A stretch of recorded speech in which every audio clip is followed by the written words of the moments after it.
أعوذ بالله من الشيطان الرجيم بسم الله الرحمن الرحيم الرحمن علم القرآن. அஸ்ஸலாமு அலைக்கும் வரஹ்மத்துல்லாஹி வபரகாத்துஹு. கண்ணியம் நிறைந்த எல்லாம் அல்ல அல்லாஹுவின் நல்லடியார்களே, வாரந்தோறும் வாட்ஸ்அப் வாயிலாக கேட்கப்படும் கேள்விகளுக்கு தொடர்ந்து பதில்கள் அறிந்து வருகிறோம். அந்த அடிப்படையில் இந்த வாரம் கேட்கப்பட்ட கேள்விகளுக்கான பதில்களுக்குள்ளே நாம் செல்லலாம். கன்னியாகுமரியிலிருந்து அஃப்னா என்ற சகோதரி, பெண்களும் ஜக்காத்தை நிறைவேற்ற வேண்டுமா என்ற கேள்வியை கேட்டிருக்கிறாங்க. இஸ்லாமிய மார்க்கம் கடமையாக்கி இருக்கக்கூடிய மிக முக்கியமான கடமைகளில் ஒன்று ஜக்காத் என்கின்ற கடமை. செல்வத்திற்கு உரிமை படைத்தவர்கள், பொருளாதாரத்தை கையில் வைத்திருப்பவர்கள், அவர்கள் குறிப்பிட்ட ஒரு அளவை நிசாபை அடையும் பொழுது அவர்கள் தங்களுடைய செல்வத்திலிருந்து 2.5% ஏழைகளுக்கு, யாருக்கெல்லாம் அல்லாஹ் ஜக்காத் கொடுக்கப்படக்கூடிய நபர்களாக சொன்னானோ அவர்களுக்கு வழங்க வேண்டும் என்று சொல்லி இஸ்லாமிய மார்க்கம் நமக்கு வழிகாட்டுகிறது. அப்படிப்பட்ட இந்த ஜக்காத் என்கின்ற இந்த கட்டாய தர்மம் என்பது அது ஆண்களுக்கு மட்டும்தானா அல்லது பெண்களும் கொடுக்க வேண்டுமா அப்படின்னு கேட்குறாங்க. இந்த கேள்வி வருவதனுடைய காரணம் என்ன அப்படின்னு சொன்னால், ஒரு பெண்ணாக இருப்பவர்கள் ஒருவருக்கு மனைவியாக ஆகும் பொழுது அவர்கள் தங்களுடைய அனைத்து குடும்பத்தினுடைய தேவைகள் அனைத்தையும் தன்னுடைய கணவரை சார்ந்து தான் இருப்பாங்க. இப்படி தன்னுடைய தேவைகள் அனைத்திற்கும் அந்த கணவர் தான் செலவிடக்கூடியவராகவும் இருப்பார். அப்படி இருக்கும் பொழுது தனக்கு தான் வைத்திருக்கக்கூடிய செல்வத்துக்கும் நம்ம தான் கொடுக்கணுமா இல்லை கணவர் கொடுக்கணுமா என்ற அடிப்படையில் தான் இவங்களுடைய இந்த சந்தேகம் அப்படிங்கிறது அமைந்திருக்கிறது. இஸ்லாமிய மார்க்கத்தை பொறுத்தவரையில் ஒரு கடமையான ஒரு சட்டம் நமக்கு சொல்லப்படும் பொழுது, ஒரு போதனை நமக்கு சொல்லப்படும் பொழுது அது பொதுவாக சொல்லப்பட்டிருக்கும் என்று சொன்னால் அது ஆண்களுக்கும் பெண்களுக்கும் உரித்தானது என்று நாம் எடுத்துக்கொள்ள வேண்டும். எங்கே அல்லாஹுடைய தூதர் அவர்களோ பெண்களுக்கென்று அல்லது ஆண்களுக்கென்று பிரத்யேகமாக பிரித்து சட்டத்தை சொல்வாங்களோ அங்குதான் அது ஆண்களுக்கு பிரத்யேகமானது பெண்களுக்கு பிரத்யேகமானது என்று பிரிக்கணும் முடியுமே வழிய, அது அல்லாமல் பொதுவாக சொல்லப்பட்ட அனைத்து உபதேசங்களும் அறிவுரைகளும் சட்டங்களும் அது ஆண்களுக்கும் பெண்களுக்கும் பொதுவானது தான். ஆண்களுக்கு ஒரு தொழுகை பெண்களுக்கு ஒரு தொழுகை அப்படிங்கிறது இல்லை. ஆண்கள் எப்படி தொழுகணுமோ அதே போன்றுதான் பெண்கள் தொழுகணும். ஆனால் பெண்களுடைய தொழுகை என்று வரும்பொழுது அதில் தனித்துவமான ஒரு சட்டம் சொல்லப்படுகிறது. பெண்கள் முக்காடிட்டு தொழ வேண்டும். எந்த பெண் முக்கால் இல்லாமல் தொழுவாங்களோ அவங்களுடைய தொழுகை ஏற்றுக்கொள்ளப்படாதுன்னு நபி ஸல்லல்லாஹு அலைஹி வஸல்லம் நமக்கு சொல்லித்தர்றாங்க. அப்போ தொழுகை என்பது ஆணுக்கும் ஒரே போன்றுதான் பெண்ணுக்கும் ஒரே போன்றுதான். அதில் இந்த முக்காடிடுவதில் மட்டும் விதி விலக்கு ரசூலுல்லாஹ் சொல்கிறாங்க. நோன்பு நோற்பது ஆணுக்கு ஒரு சட்டம் பெண்ணுக்கு ஒரு சட்டம் என்பது கிடையாது. ஆண் எப்படி நோன்பு நோற்க வேண்டுமோ அதே போன்றுதான் பெண்ணும் நோன்பு நோற்க வேண்டும். பெண்ணுக்கும் ஆணுக்கும் பொதுவாகத்தான் இந்த கடமையை மார்க்கம் நமக்கு சொல்லித் தருகிறது.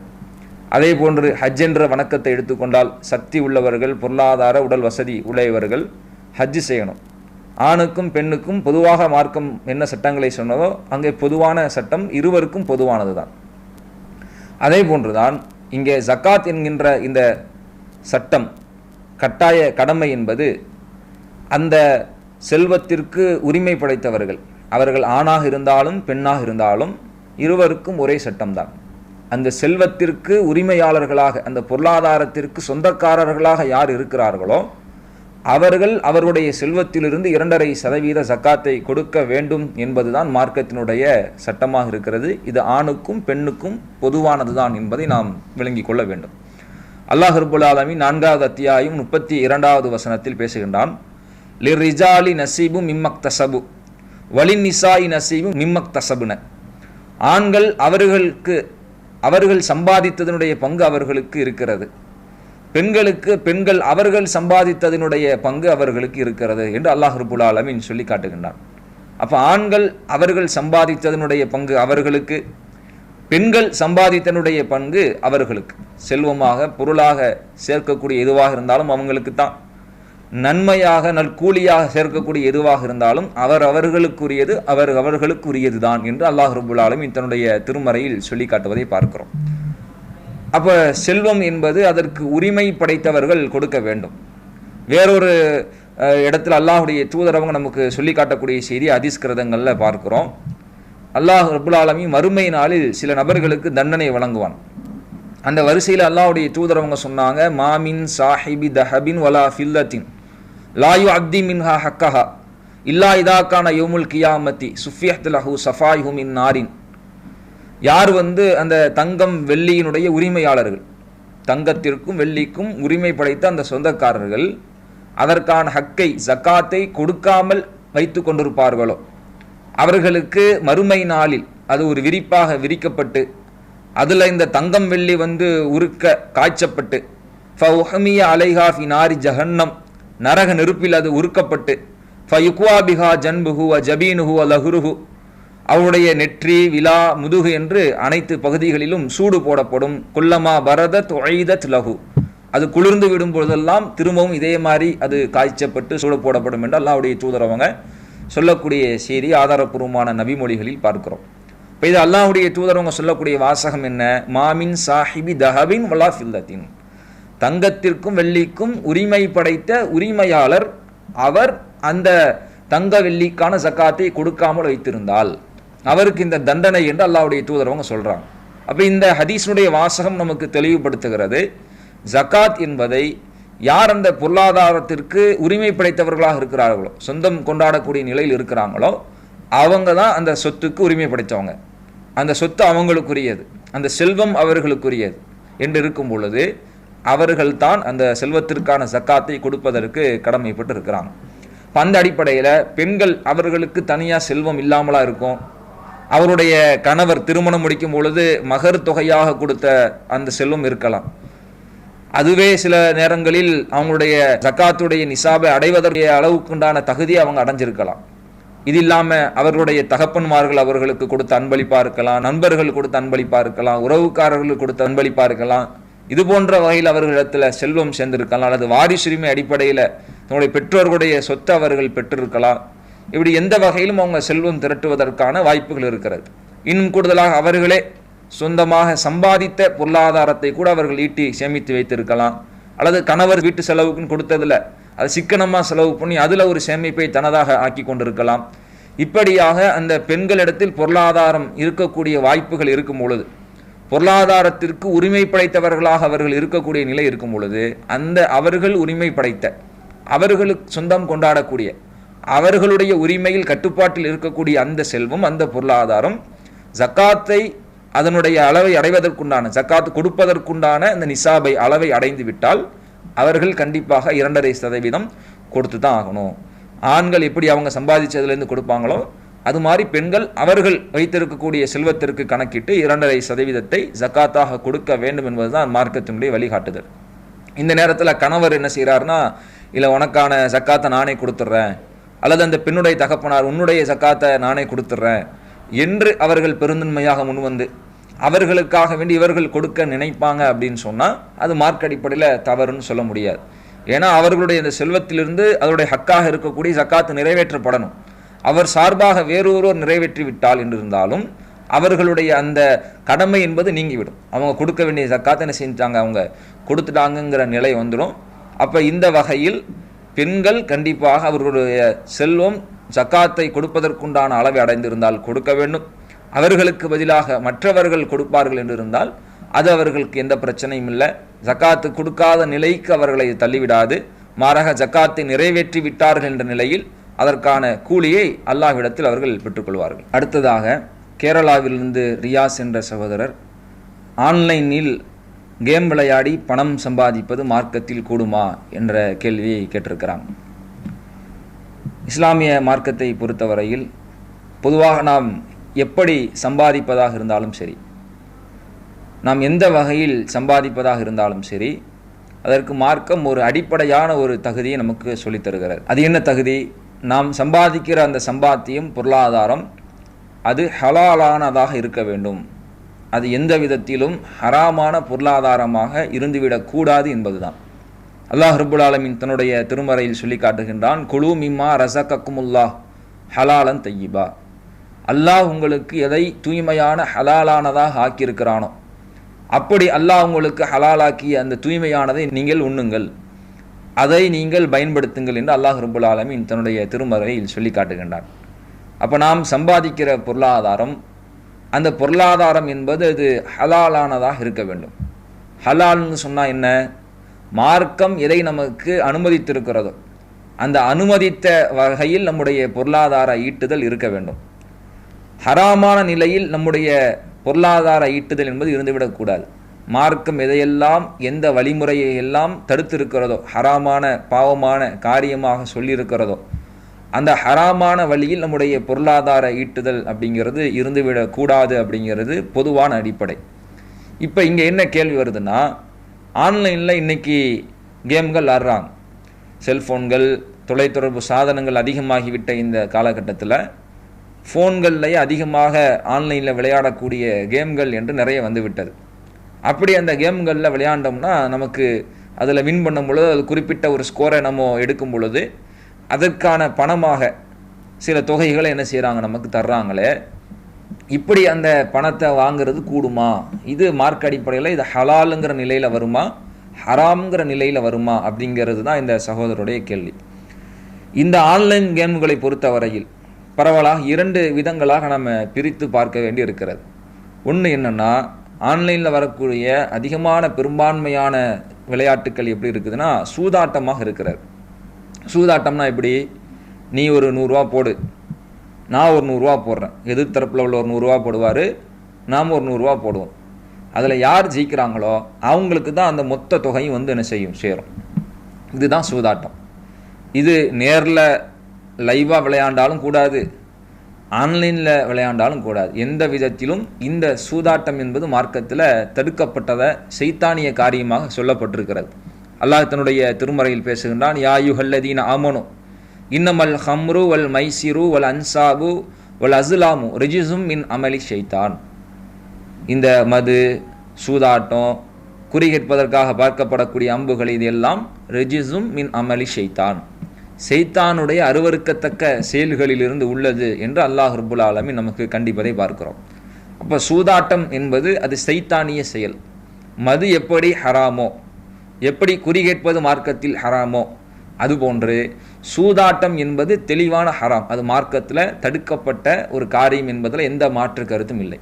இப்போ அந்த வகையில் இன்றைக்கு நடைபெறக்கூடிய பெரும்பான்மையான அந்த ஆன்லைன் கேமுங்கெல்லாம் பார்த்திங்கன்னா ரம்மி சர்க்கிள், அது இதுன்னு பல பேர்களில் சூதாட்டங்களை என்ன செய்கிறாங்க, கொண்டு வந்து உள்ளே திணிக்கிறாங்க. லூடோ கேமை கூட விளாட்றாங்க. அந்த காய்களை நவர்த்தியில் ஆடக்கூடிய லூடோ கேம்களை கூட என்ன வந்துருச்சு, சூதாட்டம் அப்படிங்கிறது வந்துருச்சு. இப்போ இப்படி ஒருவர் தொகை போட்டு மற்றவர் தொகை போட்டு அந்த விளையாடக்கூடிய 2 பேருடைய அந்த தொகையில் யார் ஜெயிப்பாங்களோ அவங்களுக்கு தான் முழு தொகை போய் சேரும் என்ற அடிப்படையில் இருக்கும்னா அந்த விளையாட்டு அறவே கூடாது. அதில் எந்த மாற்று கருத்தும் இல்லை. இப்போ அடுத்து என்ன சந்தேகம் வரும்னா, சில ஆன்லைன் கேம்கள் இருக்கிறது. அந்த ஆன்லைன் கேமில் நம்ம விளையாடக்கூடிய இருதரப்பும் பணம் போடணும் அப்படிங்கிற அவசியம் கிடையாது. இன்னும் சொல்லப்போனால் 2 பேர் விளையாடுற கேமாக கூட அது இருக்காது. தனியாக ஒரு நபர் விளையாடக்கூடிய கேமாக கூட என்ன செய்யும், அது இருக்கும். அப்படி இருந்தாலும் அதில் நாம் பணம் செலுத்தி விளையாடணுங்கிற அங்கே எந்த நிபந்தனையோ எந்த வழிகாட்டுதலோ அங்கே இருக்காது. நார்மலாக விளையாடுவோம், அதற்குன்னு ஒரு ஸ்கோர் வச்சுருப்பாங்க. அந்த ஸ்கோரை ஜெயித்தா பரிசு, இந்த லெவலில் நீங்கள் அடைஞ்சால் பரிசுங்கிற அடிப்படையில் ஒரு குறிப்பிட்ட தொகை, ஒரு 10 ரூபாயோ ஒரு 20 ரூபாயோ ஒரு 50 ரூபாயோ நமக்கு பரிசு தொகையாக தர்றாங்களே, இது வந்து கூடுமா அப்படின்னு கேட்குறான். இதை மேலோட்டமாக பார்க்கும் பொழுது நமக்கு சரிதான் அப்படின்னு தான் தோன்றும். நம்ம தான் எந்த பணமும் போடலையே, சூதாட்டத்துக்கான எந்த அம்சமும் இல்லையே, நம்ம விளையாடுறோம், விளையாட்டில் ஜெயிச்சா அதுக்கு பரிசு தொகையாக தர்றாங்களே, இதில் என்ன இருக்குது நமக்கு மேலோட்டமாக பார்க்கும் பொழுது தெரியும். ஆனால் அந்த நிறுவனத்தை, அந்த அப்ளிகேஷனை நடத்துகிறவங்க உங்களுக்கு பணம் தர்றாங்கன்னா சும்மாவா தர்றாங்க? அவங்களுக்கு எந்த விதமான லாபமும் அடையாமல் தான் உங்களுக்கு பணம் தர்றாங்களா? அப்போ எந்த விதத்தில், ஏதாவது ஒரு விதத்தில் அவங்க லாபம் அடையும் பொழுது தான் அதிலிருந்து அவங்க உங்களுக்கான தொகை, அந்த விளையாடக்கூடிய அந்த விளையாட்டில் ஜெயிக்கக்கூடியவர்களுக்கு என்ன செய்ய முடிகிறது, பணத்தை தர முடிகிறது. அப்போ இந்த இது போன்று சூதாட்டம் இல்லாத மற்ற விளையாட்டு ஆப்புகளில் அவங்க தரக்கூடிய பணம் அது எங்கே இருந்து எப்படி வருது அப்படின்னு பார்க்கும் பொழுது அந்த ஆப்பில் வரக்கூடிய விளம்பரங்கள், அந்த அப்ளிகேஷனில் காட்டப்படக்கூடிய விளம்பரங்கள், அந்த விளம்பரத்தின் ஒரு பங்காகத்தான் அந்த விளையாடியவருக்கு என்ன செய்கிறாங்க, அந்த பரிசு தொகையை கொடுக்குறாங்க. எந்த நிறுவனமும் தன்னுடைய கை காசை போட்டு அந்த கை காசிலிருந்து விளையாடக்கூடியவருக்கு, அதில் ஜெயிக்கக்கூடியவருக்கு பரிசு தொகையை வழங்கலை. அதை முதல்ல நம்ம விளங்கிக்கணும். அவங்க ஒரு லாபம் பார்க்குறாங்க, அந்த லாபத்தில் இருந்து ஒரு குறிப்பிட்ட சதவீதத்தை என்ன செய்கிறாங்க, விளையாடி ஜெயிக்கக்கூடியவங்களுக்கு கொடுக்குறாங்க. அப்படி அவங்க ஒரு விளம்பரத்தை வெளியிடுறாங்களே, அந்த விளம்பரத்தை பார்க்கறதுனாலையும் அந்த விளம்பரம் அந்த கேமின் இடையில் ஒளிபரப்புறதுனாலையும் அந்த ஒளிபரப்புனால் வரக்கூடிய தொகை, அந்த கம்பெனிக்கு வரக்கூடிய தொகையை தான் நமக்கு என்ன செய்கிறாங்க, ஒரு தொகையாக வெற்றி தொகையாக தர்றாங்கன்னா அந்த விளம்பரம் எப்படிப்பட்ட விளம்பரம்? மார்க்கத்திற்கு உட்பட்ட ஹலாலான அடிப்படையில் உள்ளதாக இருக்கிறதா அல்லது ஹராமான அடிப்படையில் உள்ளதாக இருக்கிறதா? எப்படி இருக்குது அப்படிங்கிறத நீங்கள் பாருங்கள்.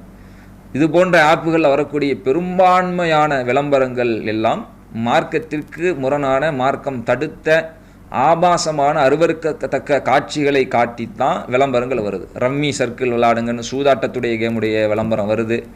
அரை நிர்வாணத்தோடு பெண்ணு காட்சியளிக்கக்கூடிய விளம்பரங்கள் வருது. ஒரு ஆணும் பெண்ணும் தனித்து இருக்கக்கூடாது, அது தனித்திருந்தால் மூன்றாவதாக சைத்தான் இருக்கிறான்னு சொல்லும் பொழுது, அந்நிய ஆணும் அந்நிய பெண்ணும் கொஞ்சம் விளையாடி பேசக்கூடாது மார்க்கம் சொல்லியிருக்கும் பொழுது, வாங்க அந்நிய ஆணும் அந்நிய பெண்ணும் சந்தித்து பேசலாம், இந்தாங்க டேட்டிங் ஆப் இருக்குதுன்னு சொல்லி அது விளம்பரமாக வருது. இப்படியான பல மார்க்கம் தடுத்த அருவருக்கத்தக்க ஆபாசம் நிறைந்த விளம்பரங்கள்லாம் வருது. அந்த விளம்பரங்களை காட்சிப்படுத்தும் பொழுது அந்த விளம்பரங்களிலிருந்து தான் நமக்கு ஒரு பங்காக அந்த தொகை வருதுன்னா இதில் நாம் எப்படி கூட்டு சேர முடியும்? அல்லாஹ் தன்னுடைய திருமறை என்ன சொல்கிறான்? நீங்கள் நன்மையிலும் விரயச்சத்திலும் ஒருவருக்கொரு உதவி கொள்ளுங்கள். வலா தாவனும் பில் இஸ்மி வலுவுதுவான். நீங்கள் பாவத்திலையும் வரம்பு மீறுறதுலையும் ஒருவருக்கொருவர் நீங்கள் என்ன செய்யாதீங்க, உதவி கொள்ளாதீங்கன்னு சொல்கிறான். இப்போ நீங்கள் கேம் விளாட்றீங்கன்னா அந்த கேமுடைய அப்ளிகேஷனில் அந்த ஆடு ஒளிபரப்புறது மூலமாக ஒரு வியூஸை நீங்கள் கொடுக்குறீங்க, அவனுக்கு நீங்கள் உதவி செய்கிறீங்க. ஒரு வியூஸ் இருக்குது, அதை தொட்டுட்டிங்கன்னா ஒரு கிளிக் இருக்குது, இத்தனை கஸ்டமர் பார்த்துருக்குறாங்க, ஸோ இவனுக்கு இவ்வளோ லாபம் டாலருங்கிறது அவனுக்கு லாபமாக வருது, அதில் தான் உங்களுக்கு தர்றான். அப்போ அவன் அந்த தவறான வழியில் பொருளாதாரம் சம்பாதிப்பதற்கு நாமும் ஒரு வகையில் என்ன செய்கிறோம், உதவியாக இருக்கிறோம். அவள் இந்த மாதிரியான சூதாட்டம் இல்லாத மற்ற வகையில் விளையாடக்கூடிய கேமாக இருந்தாலும் அதில் வரக்கூடிய விளம்பரங்களில் இருந்து வரக்கூடிய லாபத்தில் தான் நமக்கு ஒரு பங்கு தராங்க. அந்த விளம்பரங்கள் மார்க்கம் தடுத்த விளம்பரங்களாகத்தான் இருக்கிறது, மார்க்க வரம்புகளை மீறக்கூடிய விளம்பரங்களாகத்தான் இருக்கிறது. நீங்கள் சொல்லலாம் அது நல்ல விளம்பரங்கள்லாம் வருதே, நல்ல விளம்பரம் 4 வந்துச்சுன்னா அதில் மார்க்கம் தடுத்த விளம்பரங்கள் இன்னும் 3 வருதில்ல. அப்போ ஹலாலும் ஹராமும் கலந்த நிலை உருவாயிருச்சுல. அப்போ ஹலால் ஹராம் கலந்த நிலை உருவாச்சுன்னா அது மார்க்கம் தவிர்ந்திருக்கணுங்கிறது தானே மார்க்கத்துடைய வழிகாட்டுதல். அந்த அடிப்படையில் இந்த ஆன்லைன் கேமுகள் அப்படிங்கிறது அதனால் இது போன்ற தொகை நமக்கு தரப்படுகிறதுனா இந்த மூலியமாகத்தான் தரப்படுது, விளம்பரங்கள் மூலியமாகத்தான் தரப்படுது. அப்படிங்கிறதுனால இது மார்க்க விரோதமான காட்சிகள் அதில் காட்டப்படுதுங்கும் பொழுது அதில் ஒரு உதவியாளனாக நம்ம இருக்கக்கூடாது. அதில் வரக்கூடிய வருமானத்தை நம்முடைய சம்பாத்தியமாக எடுத்து நம்ம என்ன செய்யக்கூடாது, செலவு பண்ணக்கூடாது. அப்படிங்கிறது தான் இங்கே நம்ம சொல்லக்கூடிய பதிலாக இருக்கிறது. அல்லாஹ்வுடைய தூதர் அவங்க சொன்னாங்க, இன்னலி குல்லி உம்மத்தின் ஃபித்னா, ஒவ்வொரு சமுதாயத்திற்கும் ஒரு சோதனை இருக்கிறது. இன்ன ஃபித்னத்தை உம்மத்தி, என்னுடைய சமுதாயத்தினுடைய சோதனை என்ன தெரியுமா, மால் செல்வம் தான் சொன்னாங்க. இப்போ செல்வம்ங்கிறது என்னுடைய சமுதாயத்திற்கான சோதனை அல்லாஹ்வுடைய தூதர் அவங்க சொல்லியிருக்கும் பொழுது அந்த சோதனையில் நாம் தேர்ச்சி பெறுகிறோமா தோல்வி விடுகிறோமா என்பது அல்லாஹ்வுடைய விசாரணைக்கு உட்பட்டதாக இருக்கும் பொழுது அந்த செல்வத்தில் நம்முடைய செல்வம் ஹலாலான செல்வமாக இருப்பதில் நம்ம கவனம் செலுத்தணும். எந்த வகையிலும் அது ஹராமாக அமைந்து விடுவதில் நம்ம தவறிவிடக்கூடாது அப்படிங்கிறத நம்ம சொல்லிக்கிறோம். அடுத்ததாக நாகையிலிருந்து சாபீர் என்ற சகோதரர் ஒரு வீடியோவை அனுப்பி வச்சு இது இப்படி பரப்பப்படுகிறது சங்கிகளால், இது சம்மந்தமாக விளக்கம் கொடுங்க அப்படின்னு கேட்டிருக்கிறாங்க. அந்த வீடியோவில் என்ன வருது அப்படின்னா, ஒரு உருது பேசக்கூடிய ஒரு ஆலிம் என்று தன்னை அடையாளப்படுத்தி கொள்ளக்கூடிய ஒருவர் தன்னுடைய ஒரு பாத்திரத்தில் அதை எப்படி ஊதி குடிக்கணும் அது சம்மந்தமாக விளக்குறார். ஒரு பாத்திரத்தில் தண்ணியை வச்சுக்கிட்டு இப்படி ஊதி குடிக்கிறது அது சுன்னத் இல்லை, அது ஹராமு. தண்ணியில் இப்படி 3 தடவை துப்பி அதை குடிக்கிறது தான் சுன்னத்து என்ற அடிப்படையில் ஒரு வீடியோவை பேசியிருக்கிறாரு.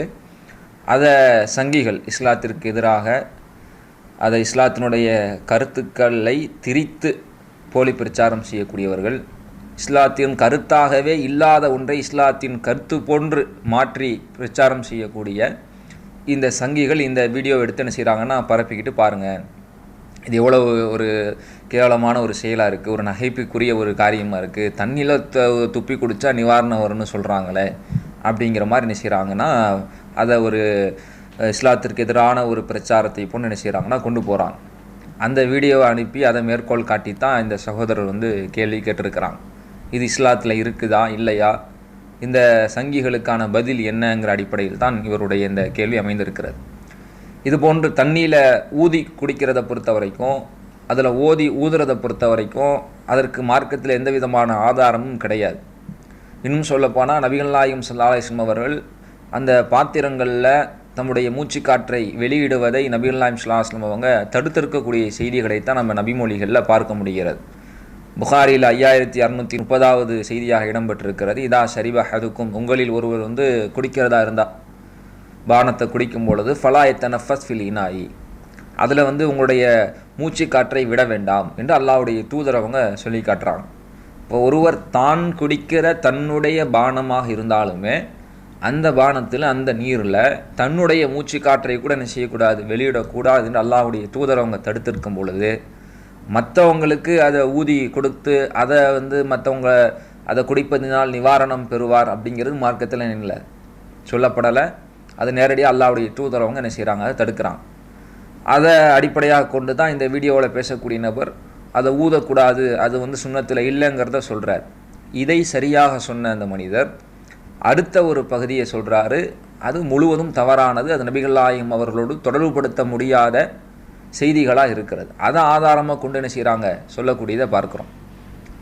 இப்படி தண்ணியில் அதை ஊதி, அதாவது தண்ணீரில் துப்பி அதை நிவாரணமாக அளிக்கலாம் அப்படிங்கிறதுக்கு இந்த சுன்ன ஜமாத் பரலேவி கொள்கையில் உள்ளவங்க எதை ஆதாரமாக எடுக்கிறாங்க அப்படின்னு சொன்னால், இப்னு மாஜாவில் ஒரு செய்தி வருது, 3523வது செய்தியாக ஒரு செய்தி இடம்பெறுகிறது. அதில் அசம் கோத்திரத்தை சார்ந்த ஒரு பெண்ணு ரசூலுல்லாஹ்வை பின்தொடர்ந்து என்னுடைய பையனுக்கு கடுமையான நோயாய்ப்பட்டிருக்கு, அவனால் பேசக்கூட முடியாத ஒரு நிலையில் அவன் இருக்கிறான் அப்படின்னு சொன்னதாகவும், ரசூலுல்லாஹ் தண்ணி எடுத்துகிட்டு வாங்கன்னு அழைத்து அந்த தண்ணியில் ஒழு செஞ்சு வாய் கொப்பளித்து துப்பி அதை அந்த சிறுவனுக்கு கொடுத்ததாகவும், அதனால் அந்த சிறுவன் நிவாரணம் பெற்றான் என்பதாக ஒரு செய்தி பதிவு செய்யப்பட்டிருக்கிறது.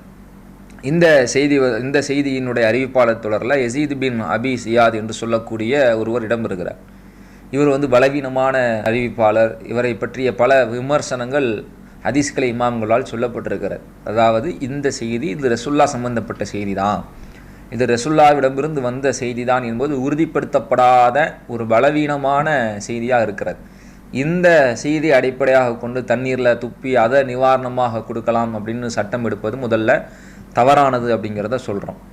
மேலும் இன்னொரு செய்தியை கொண்டு வர்றாங்க. அபுதாவுதில் இடம்பெற்றிருக்கக்கூடிய 3387வது செய்தி. அதில் சாபித் பின் கைஸ் என்று சொல்லக்கூடிய ஒரு நபித்தோழர் நோய்வாய்ப்பட்டிருந்ததாகவும், அவருக்கு அல்லாஹ்வுடைய தூதரவங்க மண்ணை எடுத்து அந்த மண்ணில் தண்ணியை எடுத்து ஊதி விட்டு அதை அவருக்கு நிவாரணம் அளிக்கிறதுக்கு பயன்படுத்தியதாகவும், அதனால் அவர் நிவாரணம் பெற்றதாகவும் ஒரு செய்தி வருகிறது. இந்த செய்தியினுடைய அறிவிப்பாளர் தொடரிலும் யூசுஃபின் முஹம்மது என்று சொல்லக்கூடிய ஒருவர் இடம்பெறுகிறார். அவர் மோசமானவர், அவர் யாருன்னு அறியப்படாத ஒரு அறிவிப்பாளர் என்ற நிலையில் பதிவு செய்யப்பட்டவங்களாக இருக்கிறாங்க. அதாவது இந்த செய்தியும் இது நபிகள் நாயகம் அவர்கள் வழியாக அவர்களை தொட்டு வந்த செய்தி தான், இந்த நபிகள் நாயகம் சம்பந்தப்பட்ட செய்தி தான் என்பது உறுதிப்படுத்தப்படாத ஒரு செய்தியாக இருக்கிறது, பலவீனமான செய்தியாக இருக்கிறது. இப்படி நபிகளாரோடு அவங்களுடைய செயலோடும் அவருடைய சொல்லோடும் அவங்களுடைய அங்கீகாரத்தோடும் எந்த விதத்திலும் தொடர்புபடுத்தக்கூடாத இது போன்ற பலவீனமான செய்திகளை வைத்துக்கொண்டு என்ன செய்கிறாங்கன்னா தப்பும் தவறுமாக மார்க்கத்தை இது போன்ற பரலேவி கொள்கையுடையவர்கள் சொல்லக்கூடியதை பார்க்குறோம். இப்போ இங்கே என்ன நடக்குது, ஒன்று ரசூலுல்லாஹ் வழிகாட்டாத ஒன்றை மார்க்கம் என்ற பெயரில் அவங்க செய்கிறாங்கங்கிறது ஒரு புறம் இருந்தாலும், இது வேறு கொள்கையில் மாற்று கொள்கையிலிருந்து பார்க்கக்கூடியவர்கள் இதெல்லாம் இப்படிலாம் இஸ்லாத்தில் சொல்லப்பட்டிருக்கா என்று அருவருக்கத்தக்கக்கூடிய வகையிலும் அதை ஒரு விமர்சிக்கக்கூடிய வகையிலும் அந்த விமர்சனம் மற்ற மக்களுக்கு மத்தியில் நியாயம்தானோ என்று நினைக்க தோன்றுகின்ற வகையிலும் இவர்களுடைய இந்த செயல்பாடுகள் இருக்கிறது அப்படிங்கிறத பார்க்குறோம். ரசூலுல்லாஹ்வோடு எந்த தொடர்பும் இல்லை, ரசூலுல்லாஹ்வோடு எந்த சம்பந்தமும் படலை, ரசூலுல்லாஹ்வுடைய தகவலாகத்தான் இது வந்தது என்பது உறுதிப்படுத்தப்படாத தகவலை வைத்துக்கொண்டு இஸ்லாத்தில் இது சொல்லப்பட்டது மாதிரியும் அதை வைத்து ஒரு புரோகிதமாக வயிறு பிழைப்பு நடத்தக்கூடிய அது ஒரு வருமானமாக ஆக்குவாங்கன்னா இது எவ்வளோ ஒரு இழிவான செயல். இப்போ நீங்கள் செய்கிற இந்த செயலுக்கு மார்க்கத்தில் மறுமையில் நன்மை கிடைக்குமா? ரசூலுல்லாஹ்வை இழிவுபடுத்தக்கூடிய வகையிலும் மார்க்கத்தை கேலி குத்தாகக்கூடிய வகையிலும் இது போன்ற நிலையில் பரலேவிகள் இன்னும் இந்த செயலை தொடருவாங்கன்னு சொன்னால் இது அவர்களுக்கும் கேடு. இதனால் இஸ்லாம் அது தவறாக விமர்சிக்கப்படுவதற்குண்டான பாதையை அவர்கள் வகுத்து தந்த ஒரு காரண கருத்தாவாக அவர்கள் ஆகிவிடுவார்கள் அப்படிங்கிறத ஒரு எச்சரிக்கையாக நம்ம சொல்லிக்கிறோம். இன்றைக்கு நிறைய விஷயங்களில் சுன்ன ஜமாத் என்ற கொள்கையில் இருக்கக்கூடிய மக்கள் மாறி வர்றாங்க. அவர்கள் திரள் தொழுகை இல்லைன்னு சொல்லிட்டு இருந்தவங்க திரள் தொழுகைக்கு வர்றாங்க. அதே போன்று பல இடங்களில் ஜனாசா தொழுகையில் அவங்களுடைய பிள்ளைகளை தொழ வைக்கிறதுக்கு அனுமதிக்கிறாங்க. இப்படி பல மாற்றங்கள், மலை தொழுகையிலிருந்து பல மாற்றங்கள் அல்லாஹ்வுடைய தூதர் அவங்க சொல்லித்தந்த வழியில் வந்துக்கிட்டு இருக்கிறாங்க. இப்படி வரக்கூடிய நீங்கள் இது போன்ற ஆதாரமற்ற செய்திகளை அடிப்படையாக கொண்டு மற்றவர்களுக்கு நோய் நிவாரணம் தருகிறோம் என்று அதில் ஓதி கொடுக்கறதுங்கிறது, அதில் துப்பி கொடுக்கறதுங்கிறது எப்படி மார்க்கத்தில் உள்ளதாக இருக்குங்கிறத சிந்தித்து அதில் இருந்தும் விலகி வரணும் அப்படிங்கிறத இந்த நிலைப்பாட்டில் இருக்கக்கூடிய இதை சரி காணக்கூடிய மக்களுக்கு நாம் ஒரு அறிவுரையாகவும் சொல்லிக்கொள்கிறோம். அதே நேரத்தில் இந்த வீடியோவை பரப்பிக்கிட்டு இது இஸ்லாத்தை கொச்சப்படுத்துகிற மாதிரி, இஸ்லாத்தில் ஒரு இழிவான செயல் இருப்பது போன்று பரப்புகிறாங்கல்ல, அந்த சங்கிகளுக்கு நாம் சொல்கிறது என்னென்னா, முதல்ல இது இஸ்லாத்துக்கு சம்மந்தப்பட்டதே இல்லை. இஸ்லாத்தோடு சம்மந்தப்படாத ஒரு விஷயத்தில் யாரோ ஒரு இஸ்லாமிய தோற்றத்தில் தன்னை அடையாளப்படுத்தி கொண்டு சொல்லுவார்னா அது இஸ்லாம் ஆகிடுமா? இஸ்லாத்துக்கு சம்பந்தமே இல்லாத ஒரு விஷயத்தை கொண்டு அது இஸ்லாத்தில் உள்ளது போன்று, அது அருவருக்கத்தக்க செயலை போன்று நீங்கள் விமர்சிப்பீங்கன்னா அது இஸ்லாத்தை எந்த விதத்திலும் பாதிப்படைய செய்யாது. அது இஸ்லாத்திற்கான எந்த வகையிலும் அது பாதிப்பு ஏற்படுத்தக்கூடிய விமர்சனமாக அது இருக்காது. அது இஸ்லாத்துக்கு குறையில்லை. அதை சொன்னவர் குறைவாக சொல்லிவிட்டார், தவறாக சொல்லிட்டார், அது சொன்னவர் பிழை என்று ஆகுமே ஒழிய அது இஸ்லாத்தின் பிழையாக, மார்க்கத்தினுடைய வழிகாட்டுதலின் உள்ள பிழையாக என்ன செய்யாது, ஒருபொழுதும் ஆகாது அப்படிங்கிறத நம்ம அறுதிட்டு சொல்லிக்கொள்கிறோம். இது மாதிரி 1000 விமர்சனங்களில் லட்ச விமர்சனங்களை கொண்டு போய் கொட்டினாலும் சரி அது எடுபடாது, மக்கள் மன்றத்தில் என்ன செய்யாது. இல்லை, ஏன்னா இஸ்லாத்தில் இல்லையே. இஸ்லாத்தில் இல்லாத ஒருவன் இஸ்லாம் என்று செய்வான்னா அது எப்படி இஸ்லாம் ஆகும்? அது எப்படி இஸ்லாத்திற்கு எதிரானதாக அமையும்? அப்படிங்கிறத நம்ம சொல்லிக்கொள்ள விரும்புகிறோம்.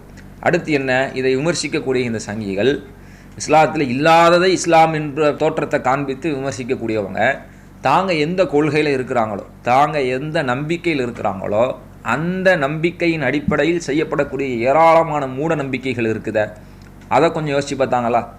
ஒருவன் விமர்சிப்பதாக இருந்தால், நியாயக்கண்ணோடு விமர்சிப்பதாக இருந்தால், தன்னிடத்தில் இருக்கக்கூடிய இந்த தவறுகளை திருத்திக்கிட்டு விமர்சிக்கணும்.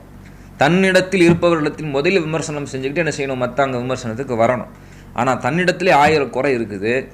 நாம் ஏற்றிருக்கக்கூடிய கொள்கையிலேயே பல்வேறு விதமான மோசமான மூட நம்பிக்கைகளும் அருவருக்கத்தக்க செயல்களையும் வைத்துக்கொண்டு இதை இஸ்லாத்தில் இல்லாத ஒரு விஷயத்தை இஸ்லாம் என்ற பொருளில் பரப்பி அதை இழிவுபடுத்த நினைப்பாங்கன்னா இது எவ்வளோ மோசமான செயல் இது. சிவலிங்கம் என்று சொல்லி உங்கள் நம்பிக்கையில் நீங்கள் நம்புறீங்க. அந்த சிவலிங்கம் அப்படிங்கிறது அது என்னன்னு நம்ம சொல்லித்தான் தெரியணுங்கிறது இல்லை. அந்த லிங்கம் எதில் பதிக்கப்பட்டதாக வடிவமைக்கப்பட்டிருக்கு அப்படிங்கிறத நம்ம சொல்லித்தான் தெரியணுங்கிறது இல்லை. அதில் பாலாபிகசம் செய்து அதில் தண்ணியை ஊற்றி அதில் வரக்கூடிய தண்ணியை தீர்த்தம்ங்கிற பேரில் குடிக்கிறாங்களா, அது எதிலிருந்து வடிஞ்சு வருது அப்படிங்கிறத நம்ம சொல்லித்தான் தெரியணுங்கிறது இல்லை. அப்போ இது போன்ற தம்முடைய நம்பிக்கையில் இருக்கக்கூடிய விஷயங்கள்லேயே நிறைய அறிவுக்கு புறம்பான ஒரு மோசமான நிலையில் இருக்கக்கூடியதை சரி காணக்கூடியவர்கள் இதை விமர்சிக்கிறதுக்கு தகுதி இருக்கா? கொஞ்சமாவது அருகதை இருக்குதா? மாட்டுச்சாணியை உடம்புல அள்ளி பூசிட்டு போனால் அது ஒரு வணக்கம்னோ, அது மாதிரி சகதியில் உருண்டு பிறண்டு எழுந்திரிச்சா அது ஒரு வணக்கம்னோ, மிளகாத்தூளை உடம்பு ஃபுல்லாக பூசிட்டு போகிறது ஒரு வணக்கம்னோ, தலையில் தேங்காயை உடைச்சி தனக்குத்தானே காயம் ஏற்படுத்தி கொள்வது அது வணக்கம்னோ, இதையெல்லாம் மனித செயல்பாடுகளுக்கு விரோதம், மனித உரிமைகளுக்கே விரோதம். மனிதன் ஏற்றுக்கொள்ளவே முடியாத ஒரு விஷயங்களை எல்லாம் நம்பி அதை செயல்படுத்தக்கூடிய நிலையில் இருக்கக்கூடிய இந்த சங்கிகள் தங்களுடைய நிலைப்பாட்டிலே 1000 ஓட்டைகளை வைத்துக்கொண்டு இஸ்லாத்தில் இல்லாத ஒன்றை கொண்டு விமர்சிக்க நினைப்பாங்கன்னா இது கண்டிப்பாக அவர்களுக்கு எதிராகத்தான் அது திரும்பும். இது எந்த விதத்திலும் இஸ்லாத்திற்கு எந்த பாதிப்பையும் குறைவையும் ஏற்படுத்தாது. இன்னும் சொல்லப்போனால் கூடுதலாக இந்த வீடியோக்கள் இது போன்ற செய்திகள் பரப்பப்படும் பொழுது கூடுதல் விளக்கங்கள் தான் மக்களுக்கு போய் சேரும். இதனால் உண்மை இஸ்லாம் மக்களை தேட ஆரம்பிப்பாங்க. அந்த தேடுதல் அவர்கள் இஸ்லாத்தை பற்றிய கூடுதல் புரிதலை கொண்டு போய் சேர்க்கும். அத்தகைய புரிதலை ஏற்படுத்துவதற்கு தான் இந்த சங்கிகளுடைய இது போன்ற வீடியோக்கள் பயன்படுத ஒழிய அதனால் எந்த விதமான தாக்கமும் எந்த விதமான குறைவும் இஸ்லாத்திற்கு ஏற்பட போவதில்லை என்பதனை இந்த சங்கிகளுக்கு உரைக்கும் விதமாக நம்ம சொல்லிக்கொள்வோம். அடுத்ததாக கன்னியாகுமரியிலிருந்து அஃப்னா என்ற சகோதரி, மார்க்கத்தில் 2ஆம் திருமணம் முடிப்பதற்கு முதல் மனைவியின் அனுமதி கட்டாயம் தேவையா என்ற கேள்வியை கேட்டிருக்கிறாங்க. இந்த கேள்வியை எழுது அப்படின்னா, இஸ்லாமிய மார்க்கத்தில் ஆண்கள் ஒன்றுக்கும் மேற்பட்ட அதிகபட்சம் 4 திருமணங்கள் வரை முடிப்பதற்கு மார்க்கத்தில் அனுமதி வழங்கப்பட்டிருக்கிறது.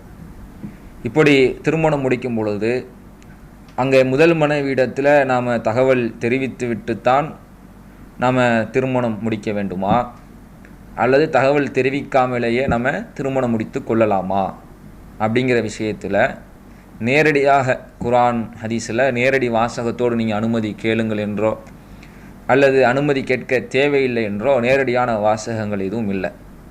அப்படியாக நேரடி வாசகங்கள் இல்லாமல் இருக்கின்ற பொழுது தான் இப்போ இங்கே அனுமதி கேட்கணுமா வேணாமா, தகவல் தெரிய வைக்கணுமா வேணாமா அப்படிங்கிற சந்தேகம் அப்படிங்கிறது எழும்புது. நேரடியான வாசகத்தில் அது நமக்கு சொல்லப்படவில்லை என்றிருந்தாலும் மார்க்கத்தினுடைய ஏனைய வசனங்கள், குர்ஆனுடைய ஏனைய வசனங்கள், ரசூல் ஸல்லல்லாஹு அலைஹி வஸல்லம் அவங்களுடைய ஏனைய செயல்பாடுகள் அது முதல் மனைவியிடத்தில் தகவலை நாம் தெரிவிக்க வேண்டும், அவசியம் தெரிவித்தாக வேண்டும் என்பதைத்தான் நமக்கு உணர்த்தக்கூடியதாக இருக்கிறது. அல்லாஹ் ரப்புல் ஆலமீன் திருமணத்தை பற்றி தன்னுடைய திருமறையில் 4வது அத்தியாயம் 21வது வசனத்தில் பேசுகின்றான். வஹத்னா மின்கும் மீசாக்கன் கலீலா. இந்த திருமணம் என்பது ஒரு கடுமையான ஒப்பந்தம், உங்களிடத்தில் அந்த பெண்கள் எடுத்துக்கொண்ட ஒரு கடுமையான ஒப்பந்தம் என்று அல்லாஹ் பேசுகின்றான். ஒரு ஒப்பந்தம் என்ற அடிப்படையில் அல்லாஹ் பேசுவதை பார்க்கிறோம்.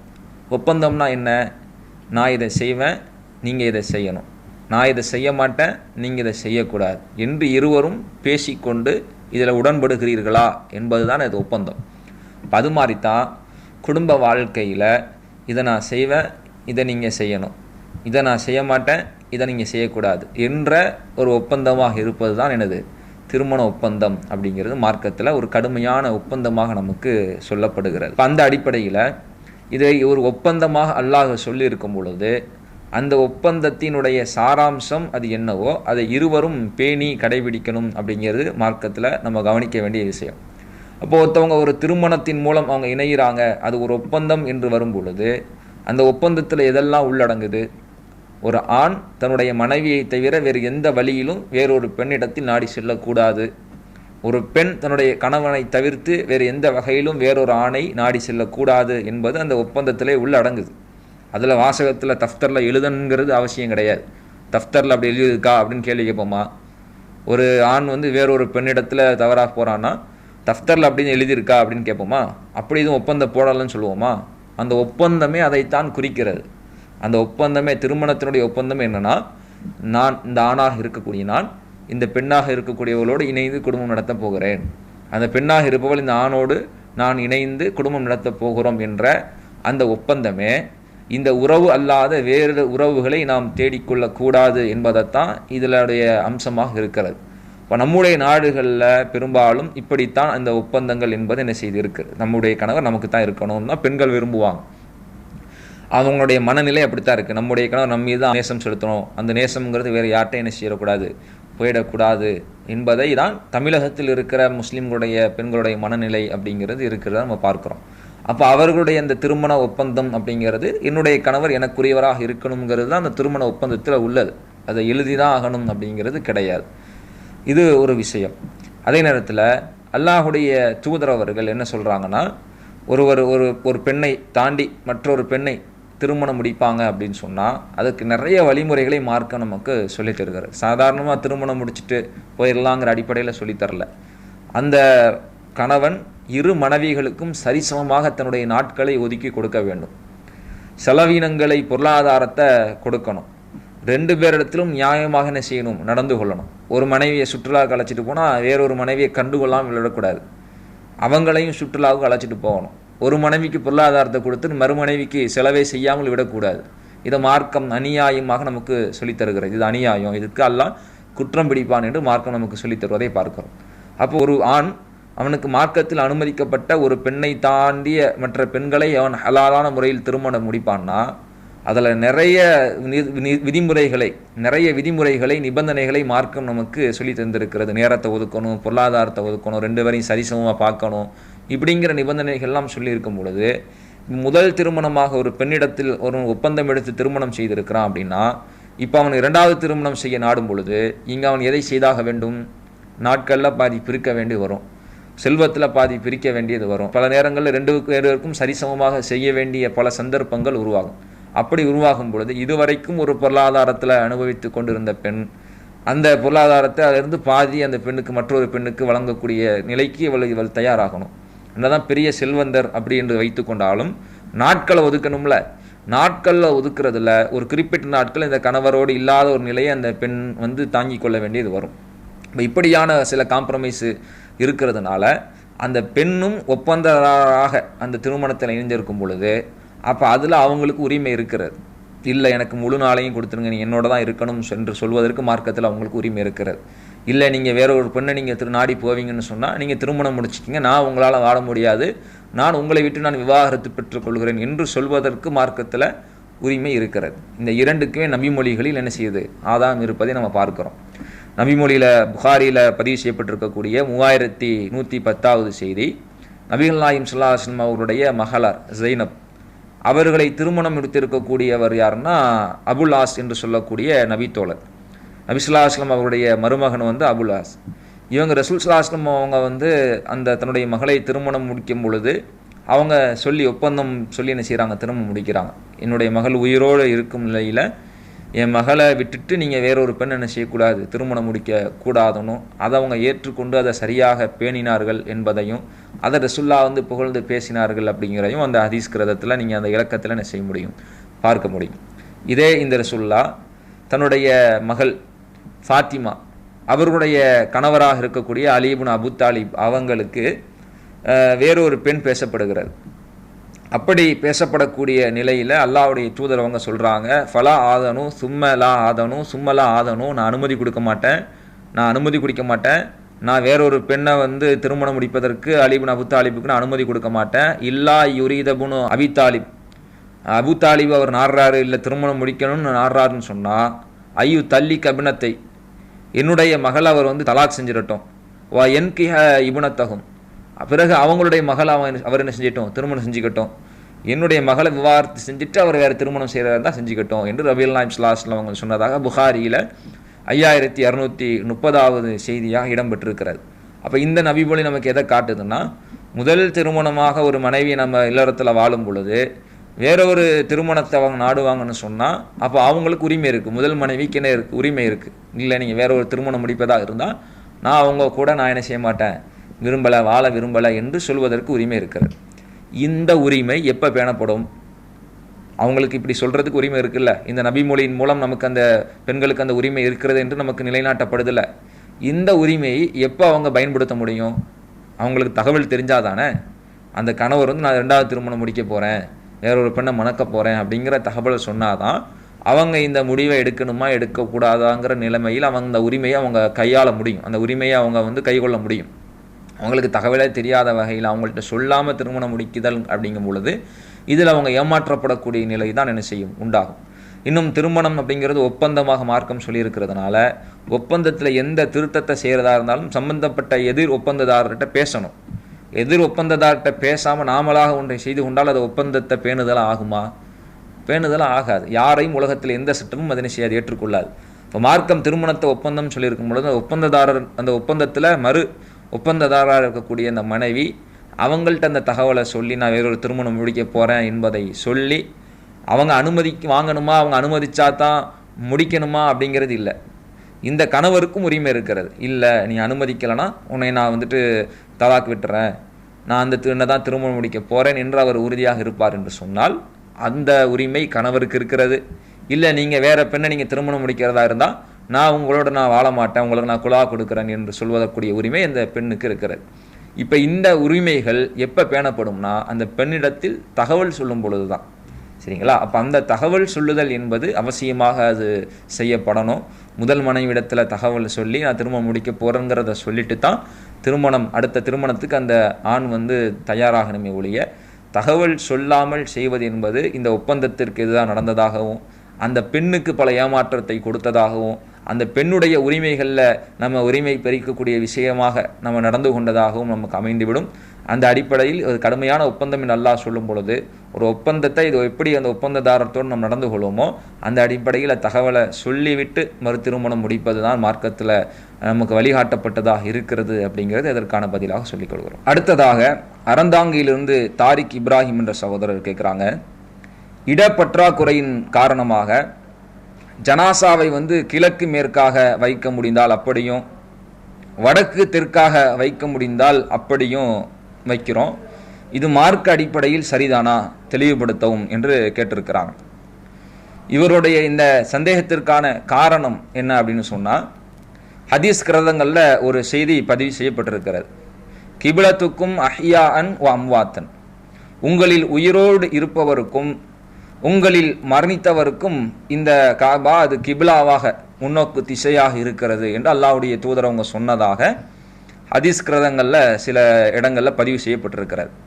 அதில் தபுரானியில் 101, அபுதாவுதில் 2875 ஆகிய இலக்கத்தில் இந்த செய்தி வருகிறது. இந்த செய்தியினுடைய அறிவிப்பாளர் தொடரில் அப்துல் ஹமீது பின் சினான் என்பவர் இடம்பெறுகிறார். இவர் யாருன்னே தெரியல, இவருடைய நிலை என்ன என்பது என்ன செய்யப்படவில்லை, அறியப்படவில்லை. ஒரு செய்தி நபிகள் நாயகம் சொன்னதாக அல்லது செய்ததாக அல்லது அங்கீகரித்ததாக வருகிறது என்று சொன்னால் அந்த செய்தி நபி அவர்கள் சொன்னதுதானா என்பதை நாம் உறுதிப்படுத்துவதற்குண்டான வழிமுறைகளில் உள்ள ஒரு வழிமுறை தான் அந்த செய்தியை யாரெல்லாம் சொன்னாங்களோ அவங்களாம் நம்பகமானவங்களா, அவங்க நீதமானவங்களா, நேர்மையானவங்களா, நினைவாற்றல் மிக்கவங்களா அப்படிங்கிறத பார்த்து உறுதி செய்வது.